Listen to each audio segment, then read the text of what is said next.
Alright guys, TacticalRab back again today. Hope you're all doing well and enjoying your day so far, and what a day of Call of Duty that we have just had. So many fantastic matchups all the way down to the wire, and 4 teams remain here through to the Championship Sunday. Which 4 teams are they? We'll be talking about it here as things develop over these coming minutes. Intrigued to hear your thoughts in the comment section below. Like if you guys enjoyed the video, subscribe if you are new as always, I greatly appreciate it. It really helps out the channel. Thank you very much indeed for doing that. 4 games to go through today, all of which kind of came, well, at least to the latter half of the series most certainly. Very close series, and of course incredibly important ones, not only for this tournament, but also for potential champ seeding and things along those lines. Firstly, this Octane I thought was kind of funny. This is how we warm up, of course on the reaction time test set Classic and the boys here at the Seattle Surge, but they would have to wait one series to play, because first up it was Mutineers versus the New York Subliners. This was a really important series for Subliners to at least get one win on the board, because if they're able to do so, they're really trying to hold off Ultra for the second seed at champs. Ben keeps talking on the flank the fact that the 2 top seeds at champs still get some sort of bye, as in the brackets we currently have. Probably a better format at champs, meaning you don't have to maybe win quite so many, or hopefully you have to win more series to actually win the entire thing, but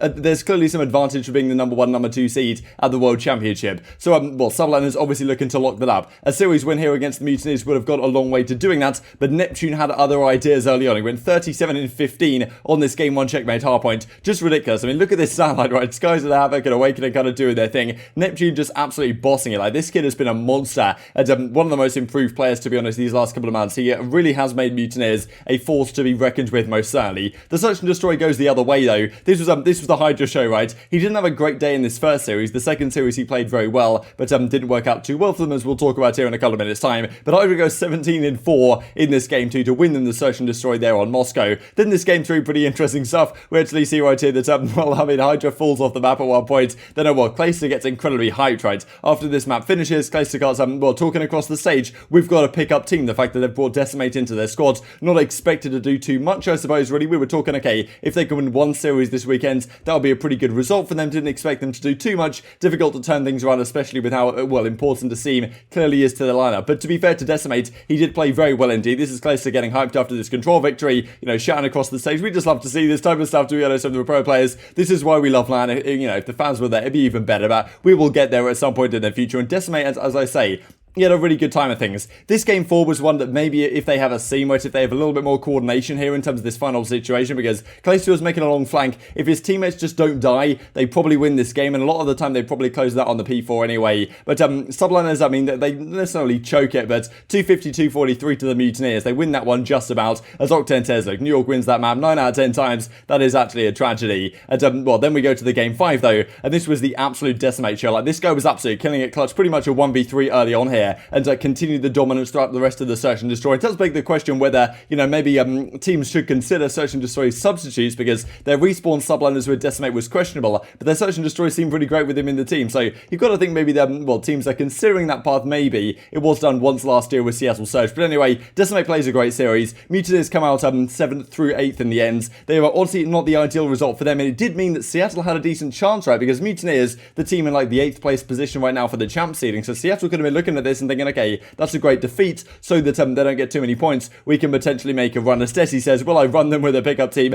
Absolutely, I will, says the Homelander. But then, of course, this was the next series. That, of course, being OpTic versus the Seattle Surge Decimate old squad. New day, team is regained, ready to make a run, starting with Seattle. So here we go. Game number 1. This was pretty impressive from OpTic, right? It's a checkmate hardpoint. This is what they tend to do on checkmate hardpoint, winning relatively comfortably. There were so many maps today that I kind of mixed things up, because early on in a couple of these, Scump was dominating the plane. You can probably safely say that Scump was dominating around the plane, and that probably describes most of the times that OpTic do play on checkmate, whatever game mode it happens to be. Then they go to a game 2, and this is where, okay, Formal caught fire. This is generally where, when the OpTic guys have a good start to the series, they win game 1, they roll that into the game 2. They very rarely let that series lead slip, and this game 2, it certainly looked like they weren't going to do that once again. I mean, we see Formal right here getting hyped towards the end. Doesn't necessarily turn on Prestinni, but certainly has a nice couple of kills. But yeah, it was really Envoy that dominated both of these Search and Destroys in a very impressive fashion indeed. And then, well, we see that kill that Formal gets. He's jumping up and pretty hyped about the situation. And of course, they go up 2-0 in the series. And well, it doesn't end up exactly as they would have expected it to, though.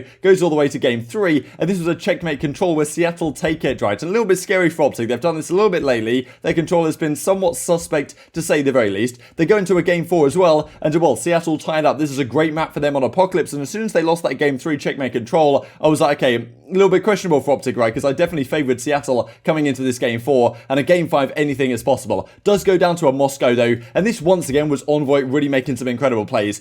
I'm not sure how Seattle threw away this round. This, I honestly thought, like, when this round was like, it was like a 4v2 at one point, then it was pretty much a 1v3 for Envoy. He got 2 kills, and then put himself down to a 1 versus 1 against Gunless right here, that he closes out. I mean, it kind of, maybe questionable shots from Envoy, but he makes a good read that Gunless is going to be defusing the bomb and takes him down as well, and this was the absolute swing round, right, from Envoy. The fact that he clutches effectively a 1 versus 3 here, Seattle should have, in no universe, have ever thrown this one away. But, well, OpTic managed to clutch it up. They go up 4-3, they then go up 5-3, and they close out the game 6-3. There's been a couple of times lately where, well, certainly this season on Moscow Search and Destroy when OpTic go up 5-3, and it doesn't go their way. But this time it does. Seattle Surge falls short. Scump getting very hyped, because, of course, they know this is the start of the momentum. OpTic, I would argue, the most momentum-driven team in the entire league. When things are going their way, they look unstoppable. When things are not going their way, it's completely the opposite side of things, right? So, again, this is the ideal situation for them. Catching fire, catching momentum at LAN, because they can play a couple of series in a row and really carry that momentum through. And, well, avoiding the reverse sweep to get double first rounded at LAN is certainly something that OpTic fans will be very happy with indeed. Of course, they still did have one matchup to play later in the day, but before that, there was this series to be played. That was Dallas Empire versus the Subliners to, of course, determine, well, who would go home. And this was a classic Dallas Empire situation, as, well, Round 11 stats points out right here. They got outslayed pretty dramatically on Garrison hardpoint, but still win the map.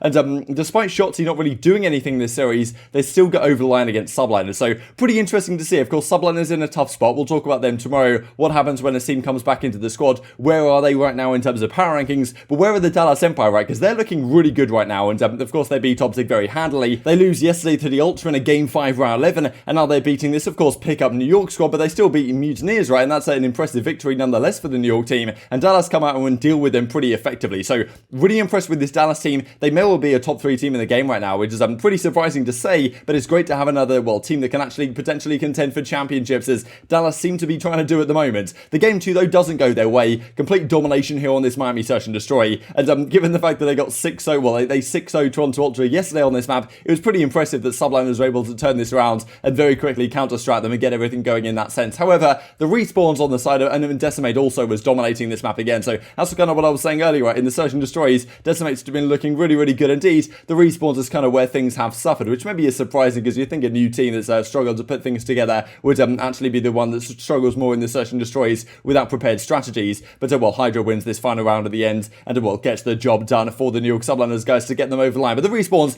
definitely went the way of the Dallas Empire. I mean, this map right here on the Garrison, not really a great map for New York Subliners anyway, as of late their control has certainly been very questionable. And, yeah, Vivid made some cracking plays. That's probably a gunfight that Decimate had to take him down on. He was already one shot, but regardless, the round probably would have gone the way of the Dallas Empire, and they take this one a pretty convincing 3-0. Then they move to a final checkmate control, and this is a map where obviously New York have been very good. They don't have their ideal squad, but at the end of the day, impressive stuff nonetheless from the Dallas Empire guys, looking far and away beyond what they were looking at previously as a team. And what's very impressive to me about this series on the whole is that Shotzzy didn't really do too much. Vivid had a great series, Crim had a great series, ILLey had like a 0.95, 1.0. That's exactly what you want to have him, a bit more consistency there. And then Shotzzy didn't really do too much. And if you're winning a series like this as Dallas with Shotzzy like not dropping great numbers, that really does show some good things. And they will have another banger matchup tomorrow, which I'm very much indeed looking forward to. And that, of course, is going to be up against OpTic Chicago, because they move on in the tournament. They take down Minnesota Rokkr. This is what I predicted earlier today, right? When OpTic win their first series, they catch fire, incredibly momentum based. I thought they would come in against Rokkr and get the job done. It was far from easy. Rokkr, a very competent team. Reminded me a lot actually of when Rokkr played FaZe the other day. Like super close maps at times. This is not when they got 3-0'd in the major, but just before that in the league. It was a 3-1, but it was super close. FaZe just managed to clutch up a few rounds, and this is exactly what OpTic did this map. Very impressive fashion. Scump here early on in the play, just dishing out the damage as he tends to do. They close out this map in the end as well, and I was kind of surprised. Like, if I was OpTic looking at this map set going in with a couple of checkmates in here, Garrison Hardpoint as well, I would have been very happy indeed with the map set that I got as OpTic. I was surprised Rokkr went down this route, right? Because you come in here against checkmate Hardpoint against OpTic, and they're like 9-1 on this map so far this season, right? They don't lose checkmate Hardpoint points. So, I mean, well, very rarely indeed. And here they get the job done again. So I think maybe questionable decisions from Rokkr in terms of the vetoes. Sometimes we talk about that from the OpTic side, but I think I would be really happy if I was OpTic and I got the vetoes that they did.